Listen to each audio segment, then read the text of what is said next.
TG Geeks, episode 81, June 13th, 2016. Vampires are not sparkly.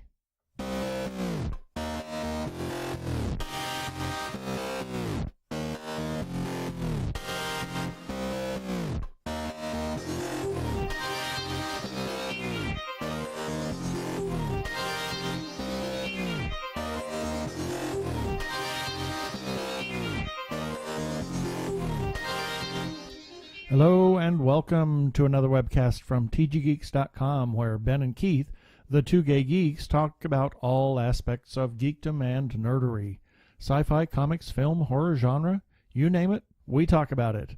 I'm Keith Lane. We're coming to you from TG Squared Studios in Phoenix, Arizona. And I'm Ben Raggington, coming to you from, are we in Phoenix? Are we in Hollywood? Oh, I don't know anymore. We've been all over, but it must be Phoenix, Arizona. Yes, and with all of that, we went to Los Angeles and Hollywood. Hollywood specifically? And the Chinese Theater, and we saw the premiere of Lilith's Awakening.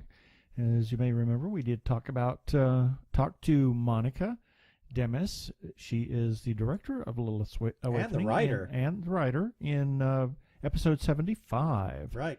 And we also did a review that was released yesterday, actually, which was Saturday the 11th. Correct. And we drove over, and we went to a VIP party, and amazing of all amazements, we got to talk to several of the cast and the director of photography. Yes, it was quite a treat to be able to actually sit down and have a chat with them. We were really honored to be able to do that. And we're going to just play those interviews one after the other. They were Barbara Eugenia. She was Lilith. Correct. And then we talked to Eden West, who was Lieutenant... She was the police officer. She was a police officer, yes. And then we talked to Sophia Woodward, who was Lucy in Lilith's Awakening. Then we talked to Gregor Krasel, and he was the director of photography. And then we actually got to watch the film at the Chinese Theater for its world premiere, and then they did a panel afterwards. So we have that panel for you as well. So we're just going to play all of this right in a row and let it be what it is. And we apologize. We're not going to do birthdays this week, and we're not going to do feedback. We just got back from Hollywood. And it's 4 o'clock on Sunday afternoon, so we're trying to rush and get this out. So pardon us for that. We will catch up on the feedback and the birthdays in next week's episode. So here are those interviews. Hi, this is Ben from TG Geeks. We are here at a VIP party celebrating the world premiere for Lilith's Awakening, and we are now interviewing Lilith herself. This is the actress Barbara Eugenia. How are you doing? I'm great. Thank you. It's so wonderful to meet you. And I can't. Well, let me just start off and say, I loved this movie, Lilith's Awakening. I think it's one of the most beautiful movies I've seen in a very, very long time. And it's really exciting to be able to meet you. So let's just talk about you a little bit. Now, is this your first feature film? Yes. It is my first acting experience. How did you get into that? I mean, for I would say that Lilith is she even though she says very little, she conveys a lot through just facial expression. There's a lot of really silent acting that's going on there. Yeah. And for a first feature film, I find that highly impressive. How did you get involved in acting in the first place? Well, I'm a singer-songwriter, and I do my music videos. Usually my friends ask me to be in my music videos, but that's really different because I'm singing my songs. But it's like one small first step to just becoming used to having a camera pointing at you and you just pretending it's not there and just getting into a different character. Okay. But Monica is a brilliant director. How did you know Monica? We met in college, long time ago. She was 1 year ahead of me. We both went to filmmaking school. And yeah, that was it, like 16 years ago, something like that. So when she approached you with the role of Lilith, how did you, or did she communicate with you in any sort of way as to how she wanted Lilith played? Or did you find some way to, something from inside of you in order to bring that character to life? Because she's a very, very interesting character. Even, like I said, even though she says very little, there's something very compelling about her. How were you able to bring that character to the screen? Yeah, well, it was when Monica first invited me, we were having dinner, and she told me about the story. She was doing a vampire movie, and I was like, oh my God, really? I love vampire stories ever since I was a child. So, and when she said, I want you to be the vampire, and I said, what? But yeah, if you think I can do it, let's do it. But she was very good at telling me how Lilith was, and her connection with Lucy, which is not there all the time, but it's all about that. Right. And then I had some ideas, and we would exchange ideas about how I was gonna perform. Okay, so now it's interesting. You said you exchanged ideas. Were there things that you were coming up with in terms of what you thought Lilith might be like? What were some of the ideas that you came up with? Yes, well, for example, trying not to blink, which is something very hard. I'm really glad you mentioned that, because Gary Oldman did that on in Dracula's Bram Stoker's Dracula. Oh, that's fantastic! And I saw an interview where he said that would be more convincing, not blinking. And so it was really hard. I noticed that when I was watching the movie, that it's like you have this really intense stare that you would be giving, and I mean, I kept feeling like I was being lost in your eyes. So that's a really great idea. So you got that idea from Gary Oldman about the not blinking? Yes. Were there any other ideas that you came up with that you presented to Monica that you wanted to bring to Lilith? I don't remember really, but probably, maybe, I don't know. But she had the whole thing just really ready in her mind. She had the whole thing there, so and she's very good in communicating there, and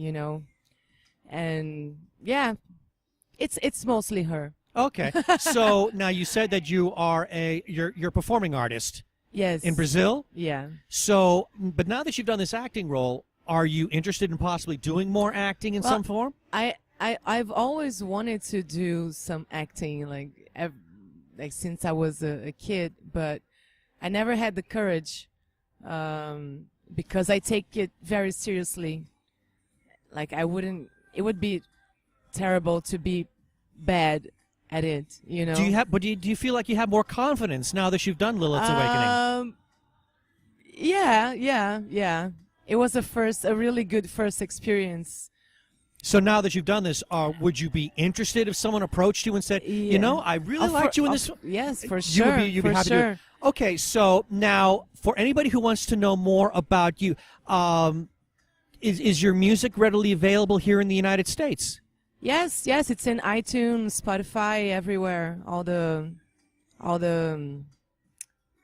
music platforms. So all anybody has to do is just look up Barbara Eugenia. Just look Barbara Eugenia. Yes, I have a website too. I was about to ask you. It's barbaraeugenia.com. Excellent. Well, Barbara, it was wonderful.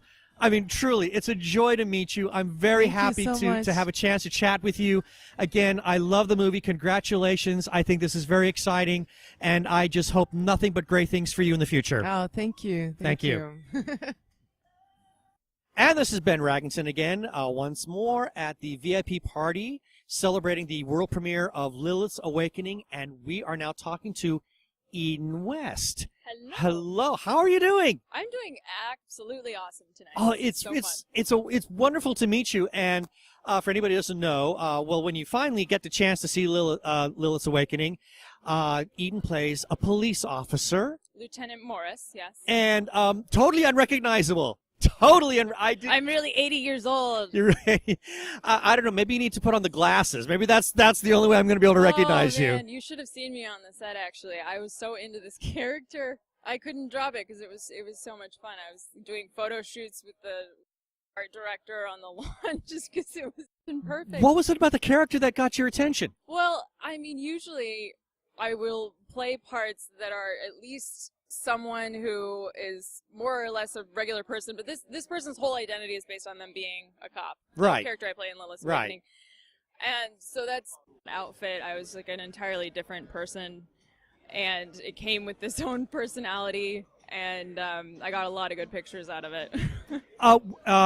Did you do? Was there some sort of casting call, or I mean, how did you get involved in the movie? I got involved in the movie through the David Lynch MFA in film program. I was the associate program director there at the time, and so Monica and I met, and so excited to be involved in this movie, and I was helping her through every step of it, from developing the story to... Oh, you helped develop the story? Well, I was with her every step of the way, and I had, long conversations about it with her, but her mind is so amazing. Monica's really one of a kind. Right. Where I felt like I was there being kind of this mirror for her to bounce things off of, and then I would explain it back to her and see if that's what she meant. But she really did it all, but I was just fascinated to watch her and try to figure out what this story was. Every project Monica does, it's kind of like no one can really see it like she does, even though we go, yeah, this is great and let's do it. I'll never second guess her again, because every time I've gone like, why are you doing it this way? And then I see the final product, and it's the most beautiful thing I've ever seen. Yeah, when we interviewed her, she said that she originally had the story come from just a vision. There was this particular image that just came out, and when she tried to realize scene, that, right? Just one scene alone, and when she realized that, then the story kind of came out of that. Yeah. So, but by the time she was actually working, or that she was bouncing ideas with you, did she already have a sense of a full story? She kind of would describe that to me. And I would kind of just watch her formulate it, and I would be like, "So is the story about this? Is this what's going to happen in the end? Is this what's you were just helping her trying to say here? You were trying to help her solidify ideas. I'm going into my standard training as like a script doctor who's because I help you with other people with scripts too. Oh, indeed. So I have the story structure in my head, and I'm going, okay, what's the theme? What are we trying to say in the end? What's the turnaround in the end? How are the want and need coming together? And she's just like, no, it's I don't know. But I knew it was in her head. You were just helping to pull it out. Yeah. But it was fascinating to see the least. So in terms of the role of the police officer, was that completely fully realized as far as Monica was concerned, or were there elements of that character that you were bringing to the big screen? Oh, you bring yourself with every role you do. But I believe the police officer was actually a role that was added rather late in the writing process, and she just decided she needed somebody who was kind of the antagonist, a more obvious antagonist, I guess. But don't quote me on that. She could have a totally different opinion on that. And she wanted that tension to build. And so she wrote this character in, and she called me up and she said, I want you to play the police officer. And I immediately thought, like, yeah, this is going to be really fun. Like, if I get to dress up as a cop and play with Monica, this is going to be fun. Now, you said you've done script doctoring, but have you, in terms of acting though, have you done any acting prior to this? Yeah, I've been an actor since I was 8. 8? Yeah. Wow. Okay. Give us a list. Oh yeah, I'm an actor first and foremost. Give us the list. No, I mean, I've been an actor since I was 8 in general. It's not like I've been a star on TV or, since I was 8. But you've got a lot of experience in acting. Yeah, a lot of independent films and a lot of, the typical things that you do when you're starting out. I've also done a lot of improv and stand-up comedy, which is really making people laugh is my absolute passion. That's what I'll do. If I could do one more thing ever, that would be what I would do. And I write my own stuff and hope to produce it. I've got like 4 projects going. I've had this rush lately of ideas to write, so I'm going to probably be writing a lot lately. Now, the Two Gay Geeks were very big supporters of independent filmmakers and independent films in general. Just out of curiosity, what are some of the independent films that you have been in? Oh, okay. Let's see if you recognize it. Swan by Kinga Kolsar. 1 and 3 by Megan Kurth. I'm actually going to be in a web series shooting this fall that is being executive produced by Bill Borden, which is really exciting. And a short film called The Scribbler. I'm sorry, it was actually a TV pilot called The Scribbler, and the rest are falling out of my head right now. Oh, that's okay. I mean, it's been a long day. Have you? I should have brought my resume. You That's could've just read okay. it. I'm sure we could probably find it on IMDb. Yes, you can. Yeah, I'm sure we can. So, is this your first foray into any kind of horror of any sort? Ooh, let's see if I've ever done any horror before. I've done like really intense kind of.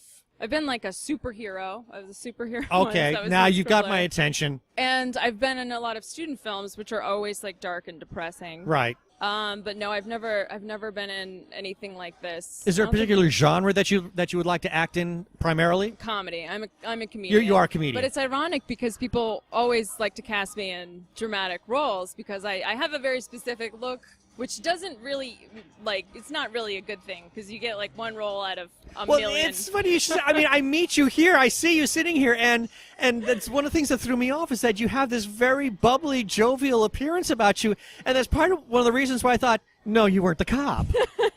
Well, good. That means I pulled it off. I mean, you did a great job on that. Have you had a chance to see the film yet?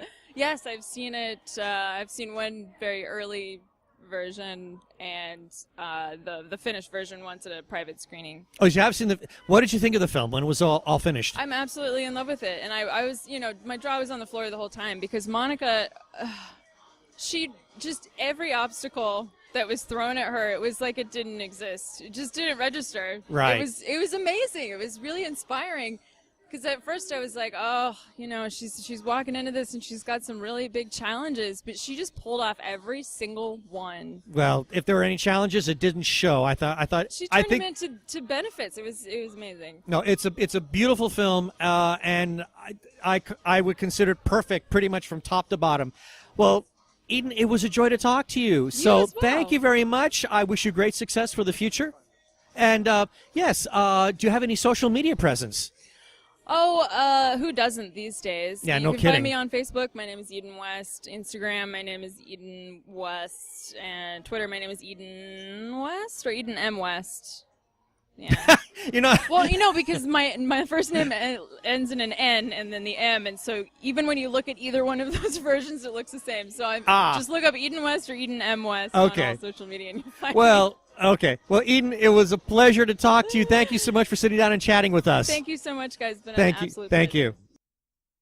And this is Ben Raginson once again. We are here at the VIP party. It's quite festive right now, celebrating the world premiere of Lilith's Awakening. And right now, I am thrilled beyond all belief to talk to an amazing actress named Sophia Woodward. How are you doing? I'm doing very well, thank you. It's wonderful. Oh, to it be is. here. It really is a joy to meet you. I rewatched the movie. We have a private screener, and I rewatched it last night, and was actually just totally blown away by your performance. Well, thank you. How long have you been acting? It's been since about 2009. I went to acting school in Vancouver, and that's You've when I had started. formal training. I have, yes. What was it about the acting bug that made you say, "Ooh, I got to do this"? Oh, well, it was probably when I was 9 years old and I was at a Girl Scout camp, and we went to see a play of Charlie and the Chocolate Factory. Okay. And we had this acting improv workshop. And I somehow, I'm not a very outgoing person generally. I'm a little bit shy. Most actors are, actually.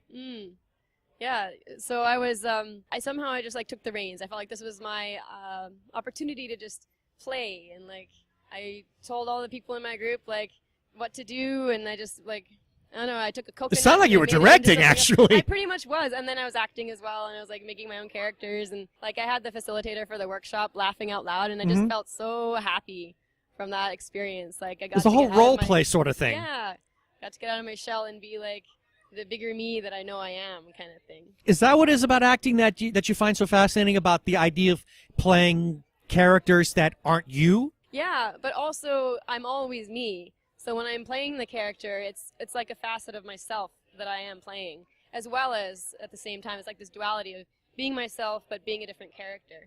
So it's exciting to be able to give myself permission to be another character at the same time as being another facet of myself. Interesting. Okay, now, and I want to get back to that, but first, how did you get attached to Lilith's Awakening? Well, it was filmed in Iowa, and I live in the same town that it was filmed in. Oh, that's easy. And yeah. Wait, did you say you filmed in that town? I mean, you lived in that town? I live in that town. You live in Yeah. that town? No Yeah, kidding. Okay, that's there's where I a grew little up. bit of art imitating life, I think. Yeah, for sure. So yeah, I was at a table read for a friend of Monica's TV show, and I was on the stage. and- Monica has a TV show. Okay, we've got to ask her about that. A friend of Monica. Okay. Yeah. And so yeah, I was on the stage there reading for this TV show, Okay. and she saw me, and I didn't see her right. I mean, I knew she was in the audience. I just didn't know who she was. Right. But she saw me, and I went home later on. She contacted me to ask if I would audition for the film. Now, is this the first big film gig that you've ever had? It is. Yep. Yeah, it's my first feature film. It's the biggest role I've had, even considering my acting experience in Vancouver. What has been your acting experience? I mean, in terms of, have you done television, even movies, small movie parts, or has it been strictly stage? I've done a little bit of stage, some plays. What did I do? I wrote and produced and then acted in my own play at the Vancouver Fringe Festival. So that was like one of the bigger roles for me before Lilith's Awakening, was in this play. And then, other than that, it was mostly short films. Okay. Yeah. Okay, so now, as far as your character Lucy goes in this film, how did you approach everything that is about her? I mean, was that all Monica who gave you her background, or was there anything that you were able to bring out of yourself in terms of making Lucy a fully realized character? Definitely that. Definitely the latter. Like, I was able to, like, again, access these facets of myself that were appropriate for the character and just kind of exaggerate them. And I feel like that is a way that creates more authentic acting as well. Right. So I was working a lot with that. And Monica, being such a great director, was helping pull that out of me and give me the confidence to do it. What were some of the attributes about Lucy that you analyzed, that you thought, okay, these are things I can tap into myself? Well, she's from a small town. Right. So am I. Okay. No, that helps. I feel like I could identify with her even just simply from my upbringing a bit. Mhm. I don't know. Like, I experience emotion very deeply as a person. Okay. So I was able to tap into emotions that I've felt, positive and negative. Okay. Just from my own experiences in life. That even if they weren't the exact same ones that Lucy was going through, I was kind of bringing them up, like the sources from my own experience, to be in the scene that was appropriate for that feeling in the scene as well. Have you had a chance to see the finished film? I have, yes. Okay, so what were your thoughts as you saw yourself on the screen? Wow. This is really happening. This is awesome. Oh, that wasn't exactly how I thought it was going to be. Oh, that part didn't make it into the film, and that part did. Outtakes. Yeah. Okay, pretty so much. deleted scenes you can look for in the DVD when it comes out. Pretty much. You take so much footage, just so that you have the options, and you don't always use them because they don't end up in the finished product for how the story would flow the best. We had tons of footage of tons of scenes that just didn't end up for the purpose of the final product. And it's really interesting because this is my first feature film, how I was, eager to watch it because it's my first time and it's exciting. But I hear about actors that, have been doing this for a while and they don't even watch their films anymore. Just because There are a few who maybe they feel a bit self-conscious, but you're able to see yourself on the screen and not become overly critical? Not become overly. I think like that happened even before the final product that I saw. Yeah. So I assume that obviously the acting thing is going to be continuing. Are there any projects that you might have coming down the pipeline a little bit that you're excited about? Yeah, I've been cast in an independent feature film. Tell us about it, please. Oh, okay. Well, it's called New Providence. It is to be filmed in Iowa, in the town of New Providence. It's a romantic comedy about a man who's jaded. He's from New York City. He's a sports writer. He comes to New Providence, Iowa, and he's kind of being punished by his boss, having to go there and cover a high school girls basketball team story. Okay. and I would be playing the coach of the high school girls basketball. And so he's jaded and he doesn't even want to be there. But then the heart and soul of the small town and the sweetness of it, which is is embodied by my character, just gets to him, and he totally, he goes through a transformation essentially. Right. Through this romance. Right. Yeah. Well, that sounds wonderful. We are, by nature, big supporters of independent films, so I'm very excited to hear about this, and we will be keeping our eyes out for it. Now, in case if anybody wants to find out more about what you're doing, how can they learn more about you? Do you have a presence on the intertubes or on social media or anything like that? Yeah. Well, actually, I just got a website. I got my domain name, and my website will be active in about a day or two. It's sophiawoodward.com, and otherwise on Instagram as well. Very nice. Yeah. Well, Sophia, it was really, I was really looking forward to meeting you because I loved your performance in this movie. I think it's absolutely, it's one of the best performances I've seen in a very long time. And I really mean that from the bottom of my heart. Thank you. You've got some serious acting chops. Thank you So so much. I'm very excited to see what'll be coming your way in the future. So thank you for sitting down with us. Thank you so much for having me. It was a pleasure. Thank you. And this is Ben Raginson once again at the VIP party celebrating the world premiere for Lilith's Awakening. And I'm speaking to the director of photography. And your name is? My name is I'm coming from Slovenia in Europe.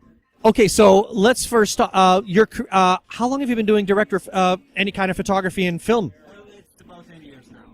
How did you get involved in the business? Well, my primary occupation is architecture. I'm an architect. You're an architect? I was a professional mountain climber for 25 years, but the photography and filmmaking is actually my biggest passion. You're a Renaissance man. You can say that. So how did you get involved in doing photography for film? I was always crazy about getting the best shots on our birthday parties. That's how it all started. But since I was a mountain climber as well, I also wanted to have the beautiful, the most crazy shots Right. I was able to shot in the mountains. And when I was coming back from Himalayas for my crazy expedition, and I was only showing pictures to my friends, there's only some faces on these pictures. There were only some faces. People could not see a wind or a cold or anything. So at one point, I just realized I have to start with a video production, or Right. whatever you can call it. So is this your first film that you've been working on, or do you have previous works that people might be able to see? Well, my first work, my first feature documentary, I shot in 3 consecutive years between 2005 and 2007 on the Arctic archipelago of Svalbard, close to the North Pole. Wow. My first thing, it was shot for the national television of Slovenia, and my second feature documentary, so-called, was the movie about climbing the hardest climbing route in my country where I live, in Slovenia, which I climbed in 1995. Impressive. Yeah. So you've done a lot of documentary work. At what point did you start transitioning over into like feature film? I think this is just a normal thing, because in a documentary you never can go deep. Right. A person's soul. I'm a person who always like to write a lot, always like to explain my things that I experienced a Right. lot to my parents, to my friends, to the audience where I have my lectures, and it can only be done with a feature film. You can go deep down, you can search in the souls and things like this. Now, for anybody who doesn't know exactly what a director of photography is that the title? Or cinematography. Okay, so what is it that you actually do? So let's talk about Lilith's Awakening, this movie. What is it that you brought to this film? You probably saw the movie. Yes, we've seen it twice already. I've seen it twice. It's pretty dark. Right. It's pretty dark because this movie is all about the dreams.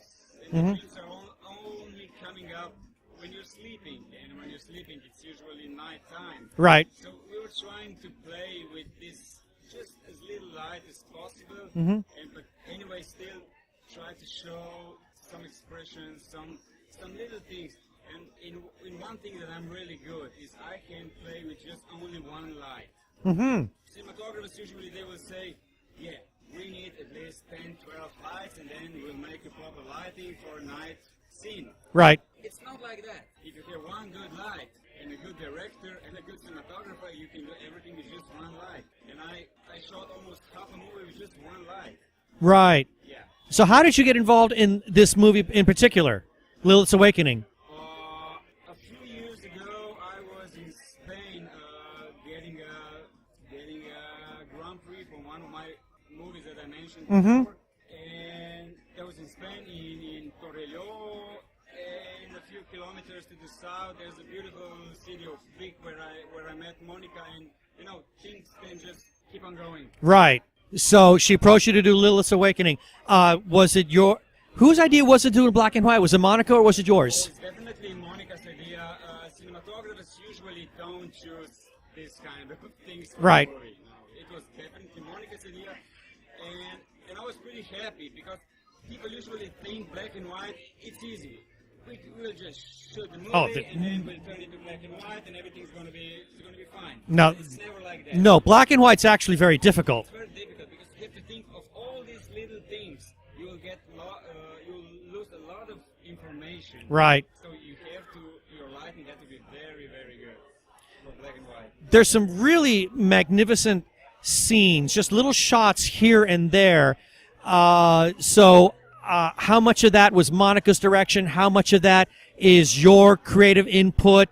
I mean, were you mostly focused about lighting or things, or did you also work with like framing a shot? Oh, definitely. Framing is usually just before you start shooting. Framing is actually the thing of a cinematographer. Okay. Definitely. Me and Monica were talking a lot about every single frame. Every single frame. I'm a difficult person. If it comes to framing, probably because of my architecture, Right. If it's not good, no, we will keep on going, trying. And Monica is not a difficult person, is not a difficult director. Mm-hmm. But I'm a difficult cinematographer. That means that we always came up at the end with a good solution. That's the only thing I can say. Okay, so for anybody who wants to know more about your work, do you have any other projects coming down? Are there any other movies that you're going to be working on in the future? Yes, I have my own production house in Slovenia, and also I'm not doing only the cinematography. I also am a writer and director, and I'll try to finish one of my latest projects. It's telling a story about one of my craziest expeditions, which actually was the end of my climbing career. Mm-hmm. I would like to shoot this movie and show it to the audience because the story is really impressive. So if anybody wants to learn more about you, because seriously, I mean, after having seen this movie, visually, it's one of the most beautiful films I have ever watched in my life. It is absolutely stunning. It is gorgeous, and I thank you for how beautiful it looks. So if anybody wants to learn more about you and learn more about your work, do you have a website? Do you have any social media presence so that people can learn more about you and what it is that you're doing? Well, thank you very much for your kind words. I have my mail account, and it's called Finga. Well, Fingapro. Excellent. Well, I want to thank you so much. This is an exciting night. I'm very happy for everybody here. I'm happy for you. I think this is a wonderful movie, and I wish you just the greatest success in the future. Thank you very much. Thank you very much. Barbara, where is our vampire? I don't see her. Well, she might be doing some vampire things right now. I don't know. No, so we'll go down the line. Just introduce yourself. Yeah, she'll come down. Just introduce yourself and what you did or who you played in Lilith's Awakening. Sorry. Hello, I'm Sophia Woodward, and I played Lucy. I am Monica, I'm the director. I'm Eden West, and I was Lieutenant Morris. Hello, Gregor Cressel, the cinematographer. There you are. I'm Barbara Eugenia, and I'm Lilith. So let's start with Monica. I don't know if I told you this story or not, but I'll tell everyone because I love sharing this story.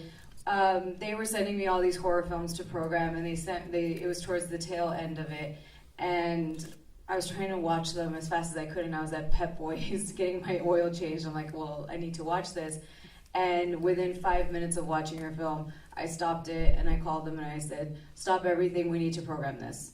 I said, yes, immediately. I was like 5 minutes in, I know it's going to be amazing, and don't send anything out yet until this gets programmed. It was literally one of those where I was like, if you don't book it, I might not work this festival. I was that obsessed with this film. So I stopped the film and said, it's not fair to watch it on my phone. It's not. It's so cinematic that I went home and took the time to like really sit and watch it beginning to end. So I just wanted to share that story with you in front of everyone because I think it's great. Thank you. So tell us a little bit about the conception of this story. Where did the idea come from? Why did you want to tell it? I got the concept meditating. I was locked in a room for 3 days and 3 nights, and I came with this scene, and the scene was that there was this guy driving a car, and he sees this attractive woman on the street, and he stops the car, he gives her a ride, and they go to a dark place, and he tries to take advantage of her and rape her. And after I wrote the scene, I asked myself, why did I write that scene? And I realized I was fed up with seeing films where women were victims, especially horror films. Yeah, women are always portrayed as victims. So I thought, what if something really bad happens to the rapist instead? And with that concept, I wrote the whole screenplay thinking about that. Also, I was in the Midwest, in Iowa, which is a place with long, cold winters. People don't talk a lot to each other. Emptiness is all around, and you have that sense of nature overwhelming everything that is around you. So I thought it was a perfect place for a vampire movie. Can you talk a little bit about the tone and the pacing? Was that always in mind, or did that come in later? Because I that was something that absolutely drew me in. It was not jump scares. It was not traditional in any sense of the word, and I found that completely fascinating, that it was such a throwback of building the tension, and you're just staring at the screen, looking at every single detail and moment of what's happening. So can you talk about that, the tone and the pacing? There are 2 ways of making a film. Usually films are made like you have a plot, which is the exterior action, and all the story is told by the exterior action. This movie is a little bit different, and it's very slow in order for you to stop and think about what's happening. So you do have the plot, but what's really happening is a little bit beneath everything that's shown. Also, where we have a lot of sensual scenes, and I think sensuality comes with a little slow pacing. The less you cut, the more you feel, and you're more sensorial inside the scene. What about the choice to have it in black and white? Because I love that concept too, but then adding the spots of like the blood, because it was very important to the scenes that you showed that as well. Yeah, I always knew it was going to be black and white, because since the first scene I knew it was going to be a fantasy, and I think a black and white is a declaration of intention. When you start a film in black and white, you're saying, hey guys, this is not real life. Pay attention, you're entering a dreamland. And we also always knew the blood was gonna be red. It was a choice. Blood is life and Lucy is lifeless. So we wanted to give those drops of blood. And there are like 3 moments when you see color in the film too, and one of them is when Lucy feels desire and she feels alive again. The other one is when Lilith bites her and she dies. And then the soul of that Lucy goes talk with Lucy sleeping on the bed, and then she wakes up from the dream. And then the 3rd moment is the ending, when the bat flies away. Why don't we pass it over to your wonderful actresses over here? What was it like for you coming on board the project when you finally got the final script and meeting with Monica and understanding her concept and idea for this? Were you nervous, or were you like completely on board and ready to dive into the project? I was both, yeah. I was nervous and excited and completely on board. Yeah, this is my first feature film, such a large role. And so going into it, I didn't really know what to expect. I just knew that I was going to give it my all. And having such a great director to work with that really pulled out of me what was needed in the scene really helped the process as well. Phenomenal performance. Thank you. Thank you. You want to take the same question? Yeah.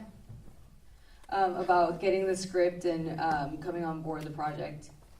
Or what was it like shooting the film and everything? Well, I only read the script when I was in Fairfield, so Monica told me all about it, and I just trusted her, and she did everything. I just followed her. She was my Lilith.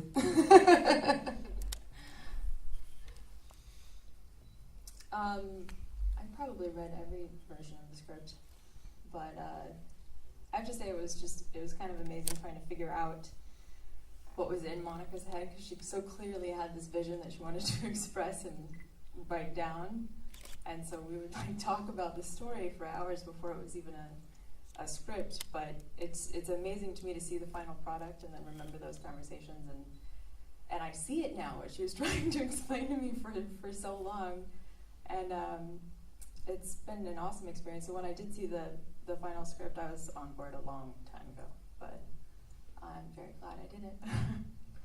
Monica, what was the most challenging thing from very beginning of concept to final cut about everything? My accent. The accent. It was very difficult to get people from the Midwest to trust me in the beginning, because you're like a Brazilian.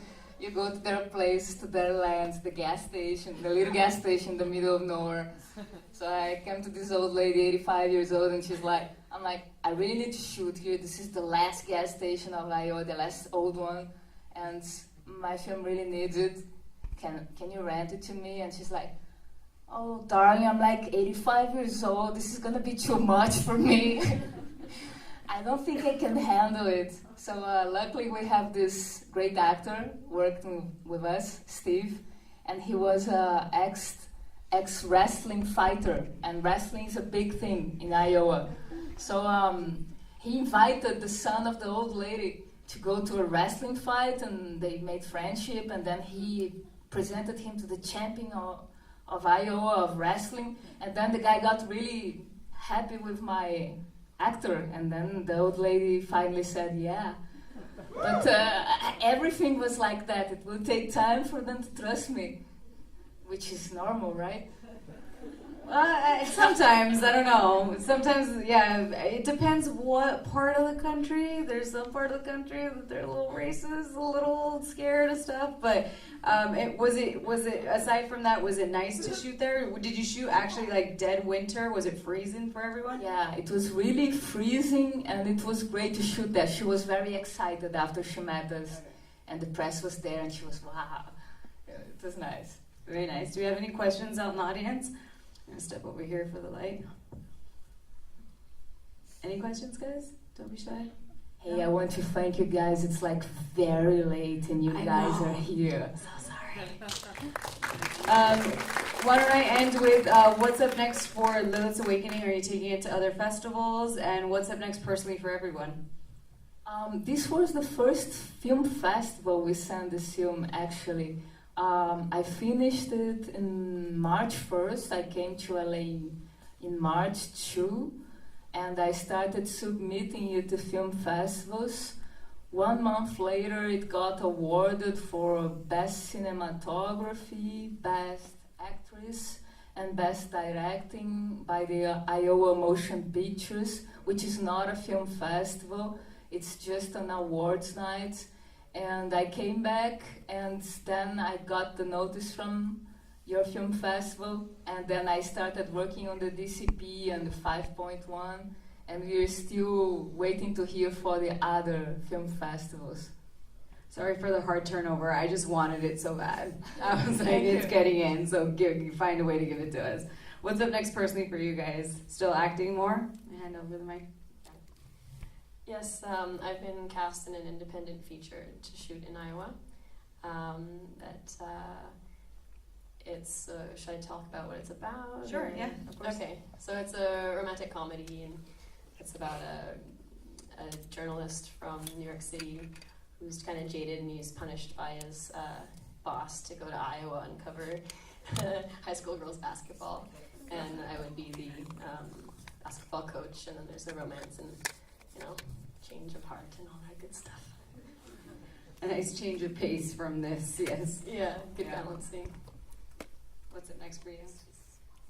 Well, I'm actually touring in Europe right now. Not right now, but I was there yesterday, and I'm coming back next Wednesday, and because I'm a singer-songwriter mostly.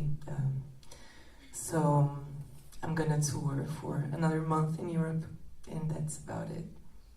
Very nice. Thank you for coming out from Europe. Canceling our tour. Thank you. I am going to be working on a web series shot in Fairfield, the same town where we shot this one, with Bill Borden on as the executive producer. He's Mission Impossible and High School Musical, so that's really exciting. I believe it's still untitled, but that's what's on my plate. What can I say? Are you working on more stuff? Well, Monica mentioned her accent before, but I think Portuguese is a very beautiful language, especially Brazilian Portuguese. What can I say about my alien accent coming from the other space?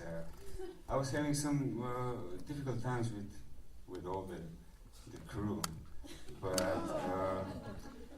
it's a dream, like Monica mentioned before. It's a dream, and in dream everything is possible. That's also maybe why this movie was made in black and white, and the pace is fast and slow and fast and very slow and fast again, like in the dreams. So we'll try to make some more dreams.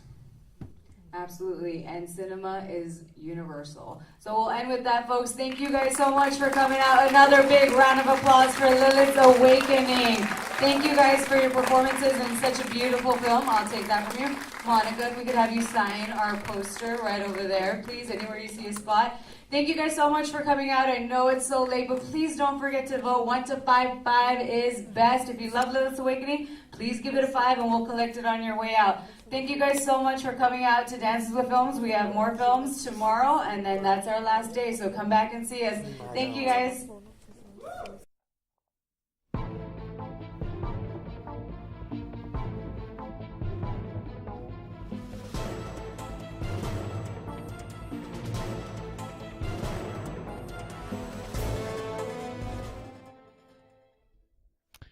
Wasn't that exciting? The VIP reception was absolutely wonderful. We got to mingle and chat with a lot of different people, and they were happy to see us too. And they offered to do interviews with us. I mean, I was great. I was absolutely astonished. One of the first people to meet us was Monica's sister, who I guess she did some of the. I believe she has an associate producer credit. Yeah, and she did some of the PR. I'm guessing along with Patricia Chica, yes, Patricia. Thank you, for helping getting us in contact with Monica. This was such a treat. It really was, and they were just so thrilled that we were there. Yeah, I mean, I never felt more honored, and to be able to actually sit and talk to those four individuals was such a joy. It was that was an experience I'm going to really remember for the rest of my life. Yeah, and we apologize for any bad video or bad audio because it was quite loud there. It was very loud. Tried to take most of that background stuff out. Yeah, we were sitting at on the balcony area of this restaurant where they're playing very loud music, and unfortunately, it was right over. I believe we were at Hollywood and Highland, or was that? Hollywood and Highland. Yep. So there's just all this noise going off in the background, lots of traffic, Harley Davidson just revving all over the place, crazy. Emergency vehicles. I mean, it was very, very loud. But in spite of that, we persevered and we got those interviews, and I'm glad we did. And some of them are in stereo in one side and the other, and I apologize about that. I'm still learning my little Tascam DR40, so. But it was a great evening. It was an awesome evening. Just drove over there, checked into our hotel, drove into Hollywood, had a little dinner, and then the VIP reception, and then the movie, and we finally got back in the hotel room about 3 a.m. About 3 in the morning, yeah. And it was, and then we drove home. And then drive back. Yeah. But we had a great time. It was wonderful. Thank you, Patricia. Thank you, Monica. Thank you, everybody at Dances with Films. It was an incredible experience. Yeah, one that we're going to remember for a very, very long time. Yeah.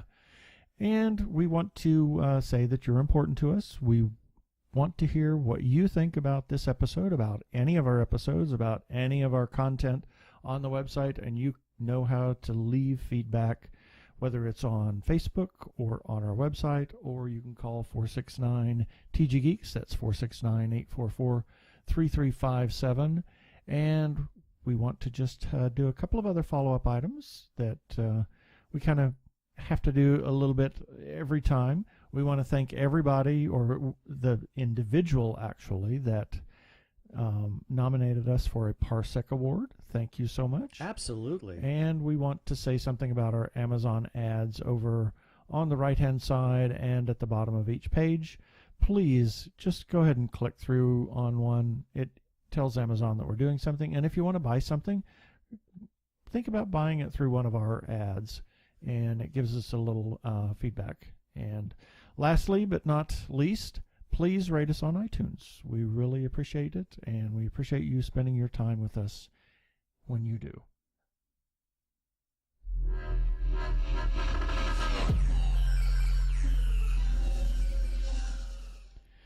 Okay, that should do it for this episode of TG Geeks Webcast. Be sure to check out our article for this webcast episode. We're going to have several links to the movie and several photos, etc. And remember, you can comment on our Facebook page or our website at tggeeks.com, or you can leave a voicemail at 469-TG-Geeks. That is 469-844-3357. From TG Squared Studios, I am Keith Lane. Thanks for listening. I bid you peace. Cheers.